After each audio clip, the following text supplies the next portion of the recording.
Welcome back, everyone, to OpenLine. Glad you are with us. Is consolidation what is best for North Nashville schools? That's what we are talking about. 4 schools are being closed because of they were under capacity and funding issues. So the Metro School Board voted unanimously to close these 4 schools. We have 2 council members with us, Jonathan Hall and Kyontze Toombs. They represent council districts 1 and 2, and they have concerns about what happened. I'm going to take some calls here in a moment. But Councilman Hall, you said your Facebook page has kind of been blowing up. What are some of the things you're hearing about the conversation we've been having? So I introduced the idea of creating a community oversight board, just like with the police department, but for education.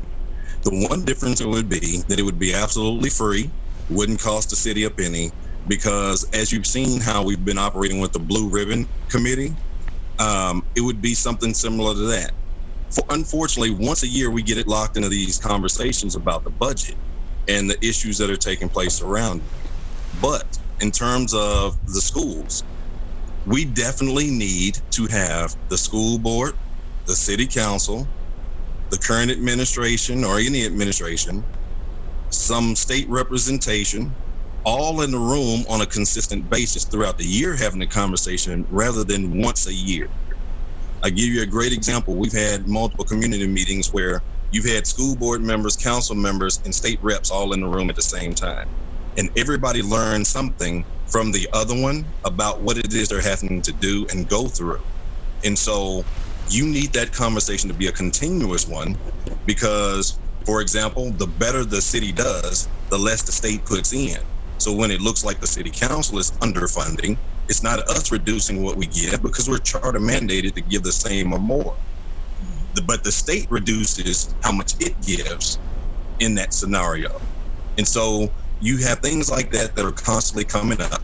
But I absolutely would like to have a Blue Ribbon panel / community oversight board for education to have those key players in the room once a month, year round, having that conversation. And the most important factor in that would be you would have, again, MNPS, city council, administration, state representation, and then parents and parent-teacher organizations represented in the room for all of those conversations. And so that would allow the ability to not just oversee and prioritize the budget, but have better community engagement and conversation around which plans suit which school areas and districts best. Is that what you're hearing on your Facebook page, or what are people saying on your Facebook page about this whole discussion? I mean, overwhelmingly, people support that idea.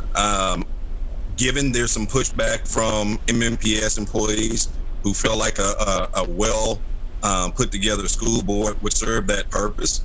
But again, you're starting with the dynamic and premise that, number one, there's going to be some community engagement, and that's not always the case because state law doesn't require them to run any plan by a council or the community. So when they engage as they see fit or need to. All right, well, let's go. Okay. So you're getting that on your Facebook, overwhelming support for that idea. Let's go to our phones here. Let's go to Tracy. Hello, Tracy. Tracy, are you there? Yes, I am. Oh, good. Okay, well, go right ahead. What's on your mind, Tracy? I wanted to say hello to everybody and thank you for having me tonight. I totally agree with having a meeting. You said once a month, I believe. Is that correct? No, once a year. Once a year. That is what they have it, once a year. You need to have it more than once a year. I agree with that because they're funneling money downtown. I heard you say several times tonight since I've been watching the program, looking for money, finding money, looking for money, finding money for these schools. But if you look downtown, everything is new. And our children are suffering from that. And I just feel like there should be more community involvement on a regular and a consistent basis to help our children, to educate our children. It's terrible how much money they funneling downtown. Now downtown is torn up. Now everybody's sitting at home, and we still don't have any solutions on how to educate our children. And we're all suffering for that. We're all suffering. All right, Tracy, thank you. Thank you. Let me ask you to comment on that, Councilwoman Toombs. She's saying you look downtown, everything's shiny and new, and that's not the case where she is. So a lot of the money that is generated downtown goes to the Music City Center. So we're not getting, as a city, getting a lot of that money in our operating funds. And she talked about downtown is pretty much dried up right now, and that's our sales tax revenue. And half of that goes to MNPS. So when downtown doesn't do well, that's a danger for MNPS as well as funding in terms of funding, because we have to find money from somewhere else to make sure that we're giving them at least the same amount of money every year, because we're required to do so. I do agree that there needs to be more engagement, more conversations around our students. The schools that do the best have very strong community engagement. So that's why I like the idea of like the Blue Ribbon Committee for that Councilman Hall is pitching. It's not telling the school board what to do. The school board still runs the schools and determines, how money is spent, but there has to be that community engagement from all stakeholders so that we're doing what's best for our kids. I mean, the saying is true. It takes a village. So it's going to take all of us to come together and have those constant communications so that we don't have neglected schools in North Nashville anymore, so that our kids are getting the resources that they need, because it's always at the forefront of people's minds if you're having constant conversations about it. All right, let's go to Jessica. Hello, Jessica. What's on your mind? Yes, go right ahead. Yes, I feel like, the main conversation around the community engagement, lack of community engagement has been covered.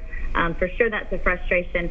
Aside from that, I'm actually one of the people that has been working hard to fight against this and have started a petition. And I'm going to just read verbiage right from this petition. We understand that MNPS, like the rest of Metro government, is facing unprecedented fiscal pressures, but we believe that the estimated cost savings from the forcible closures of public schools is likely exaggerated and definitely not worth the long-term damage to our community. It doesn't feel like it's enough savings to be worth it to close these schools. Can you talk about that? Okay, so that's wording from a petition that's out there. She says the savings is not high enough to justify closing these schools. And Councilman Hollow, I'll let you talk about that. I would push back slightly. Our budget's such a mess that any savings might help. But to her point and to what she's saying in the petition, what do you say? Well, I think I recognize that voice out of my district. So I'm familiar with that petition, and it's what I was alluding to earlier. We've had tremendous community engagement and in reaction to these consolidation plans. But to that point, you heard me make mention of, we get it. Everybody is adjusting to the COVID-19 era. Everybody is dealing with the budgetary constraints from one end to the other. And so that's part of why you have those conversations. How do we know that that is the actual best option, that the savings that are going to come from doing that are worth it? Because what's it going to cost? Let me back up. It's not what it's going to cost. We were told that doing this consolidation would eliminate the issue with the schools with the low enrollment, but it would put these kids in consolidated schools where the buying power was much better, so that those schools would have access to more resources. And why I don't doubt that concept, and we know that that's true, that higher enrollment means higher resources going and funding going to that school. But again, it's a double-edged sword. We're also in the COVID-19 era where we're talking about budgetary constraints.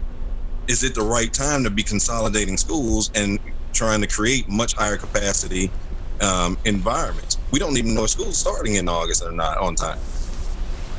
So according to an article in the Tennessean, it would save $3.4 million annually. And Jessica said in that petition she thought that might be inflated. They weren't sure about that. But that's what they're saying. Those are the numbers we're talking about. We're going to have to take a break. If you're on the line, hold on. What did you want to add something quickly?